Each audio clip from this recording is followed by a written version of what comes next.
Eh bien bonjour à tous les amis et bienvenue à cette nouvelle vidéo. Je suis heureux de vous retrouver aujourd'hui au banc d'essai. Derrière moi, tu le vois, un scooter. Que c'est la marque Sim. Moi j'y connais rien du tout là-dedans. Tu sais, c'est pas vraiment mon délire de travailler sur ce genre de machine.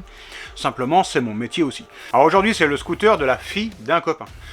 Tout simplement, il m'a appelé, mauvais démarrage à froid, qu'est-ce que ça peut être? Bah écoute, j'en sais rien. Donc peut-être un starter électrique qui fonctionne mal, qui est plus alimenté, peut-être tout simplement une révision à faire, peut-être un carbu à régler parce que là on est en hiver aujourd'hui, au moment où je tourne la vidéo. Donc voilà, donc le plus simple, tout simplement, ça a été de me l'amener, bien évidemment, et on va regarder. J'ai commencé à démonter un petit peu, donc je suis quand même assez heureux, parce qu'il n'y a pas besoin de tout démonter, tout le véhicule, pour pouvoir accéder aux soupapes, au carbu, etc.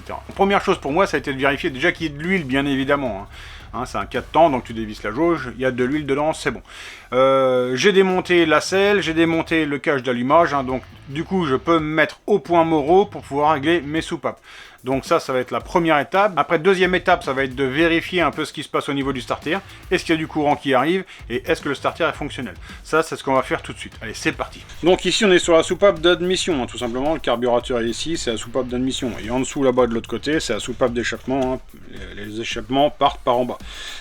Donc là, je vais pas te faire un tuto là-dessus. Tout simplement, pourquoi? Parce qu'il y en a déjà sur Internet. Je les ai vus et ils sont corrects. Donc, je vais pas me prendre la tête à t'en refaire un. On doit avoir un jeu de 0,10 et là j'ai 0. L'échappement j'ai ce qu'il faut, mais par contre ici j'ai pas du tout. Donc je fais ça tout seul de mon côté et on se retrouve juste après. J'ai mon petit jeu aux soupapes, à l'admission et à l'échappement, ça c'est fait. Et j'ai commencé à démonter en fait le starter. Et donc starter que voici. Alors là il semble être levé.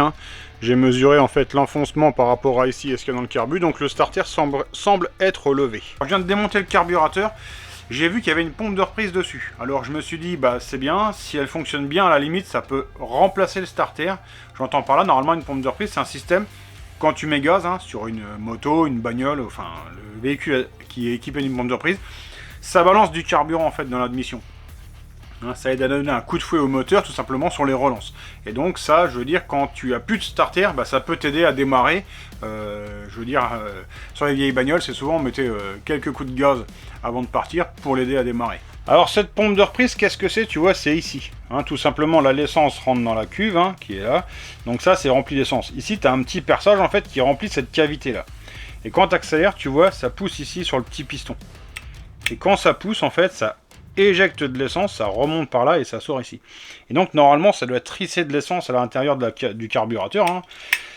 Simplement là, ça trisse pas beaucoup. On voit que le mécanisme en fait tel qu'il a été créé à l'intérieur, bon c'est pas super étanche, disons qu'il fonctionne assez mal. Je pense qu'il a besoin pour bien fonctionner de non seulement l'action mécanique du câble de gaz, mais en plus, je pense que la dépression doit l'aider à démarrer.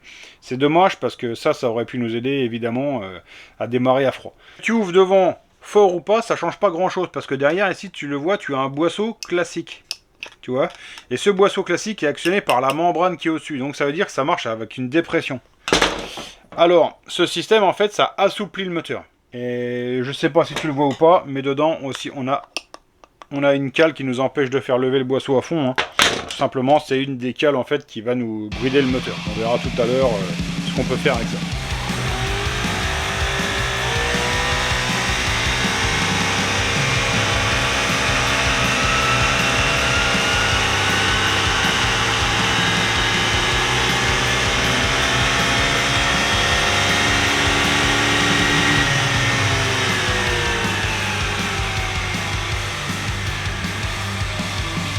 Allez, deuxième opération, on m'a demandé de sortir des watts. En fait, tu vois, c'est le couvercle avec une butée qui empêche le boisseau de monter. Tu m'as compris. Tout simplement, on peut modifier ici la hauteur, ce qui va faire lever plus ou moins le boisseau à l'intérieur du carburateur.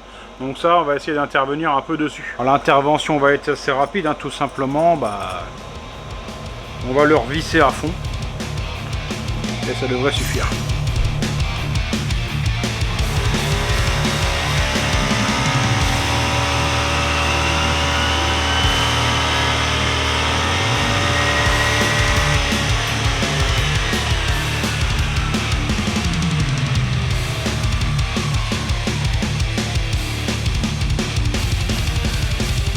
Troisième étape, on va essayer d'enlever la bride dans le variateur. J'imagine qu'il y en a une parce qu'il y a à chaque fois à 45 le truc qui s'écroule, hein, il ne veut pas aller plus. Donc on va regarder un peu ce qui se passe dans la boîte à kick. Le variateur tout simplement ne monte pas jusqu'en haut, hein. Il y a une cale à l'intérieur qui l'empêche en fait de s'ouvrir complètement. Ce qui nous fait perdre du rapport de transmission, hein. La poulie avant ne peut pas monter assez, celle derrière ne peut pas descendre assez, ça veut dire qu'on ne peut pas choper la vitesse maximale. On est bloqué ici à, on va dire, 45 km/h. Mais c'est à peu près normal parce que si tu veux, en fait, 45 km/h, c'est à la loi. En fait, la loi, elle a dit tu roules à 45. Donc là, il va aller plus que 45. Par contre, après, ils pourront plus l'utiliser sur la route. Ça sera uniquement sur circuit, ce véhicule.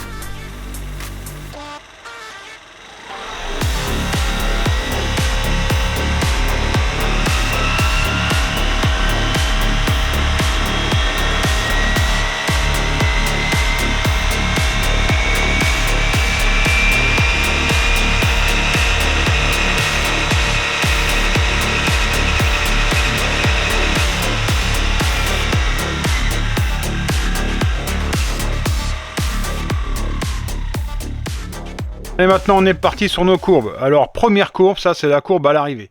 Deuxième courbe, évidemment, ça c'est quand on a enlevé la bride du carburateur. La troisième courbe, ça c'est quand on a enlevé ce qui se passe dans le vario qui bloque un peu. Alors on aurait pu affiner un peu les galets, hein, mais franchement il y en a assez. Et enfin, en gonflant le pneu, paf. Donc on a encore un joli petit gain. Donc voilà la courbe avant, après. Donc on passe de 2 chevaux. Et maintenant, on est à 3 chevaux 4. Donc, on a un joli gain. Alors, dans l'immédiat, je m'arrête ici. Pour moi, la panne, c'était quoi? C'était tout simplement la soupape d'admission, en fait, qui devait fuir légèrement, pas assez de jeu. Hein, là, maintenant, le moteur, moi, je l'ai réglé. Donc, j'ai réglé les soupapes. J'ai réglé un petit peu la vis de richesse, quand même, du carburateur, comme j'ai pu. Là, ce que je vais faire, tout simplement, je vais le mettre dehors. Et puis je verrai dans l'après-midi et j'essaierai demain matin à voir si le machin démarre correctement. Je vois pas ce que je peux faire de plus. Le starter fonctionne. Rendez-vous pour toi dans 2 minutes et puis moi ce sera demain.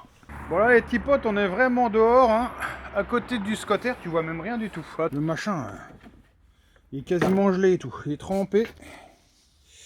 Allez, j'ai la clé. Ouais. Il y a des contacts. Alors. Oh là. Non mais. Bon écoute, le starter s'est enlevé. Ça marche, hein.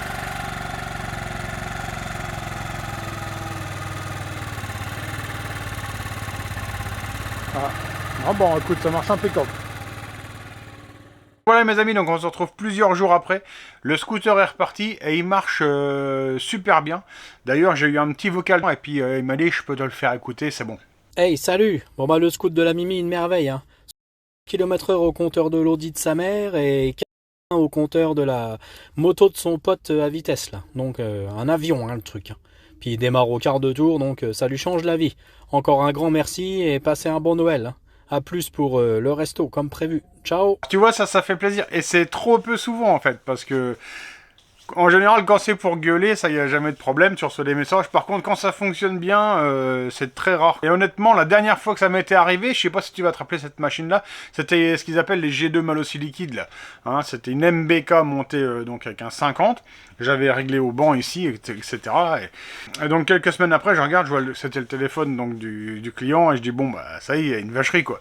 Et puis non, en fait, il m'appelait pour me dire que il prenait un plaisir incroyable avec le moteur, que la machine marchait bien, elle était fiable, enfin tout était impeccable, donc c'est vrai que c'est quand même très rare, donc quand ça arrive, ça fait super plaisir. En tout cas, j'espère que cette petite vidéo vous aura plu, je vous souhaite de passer une bonne fin de journée, une bonne soirée, on se retrouve très bientôt pour une prochaine vidéo. Ciao, bye!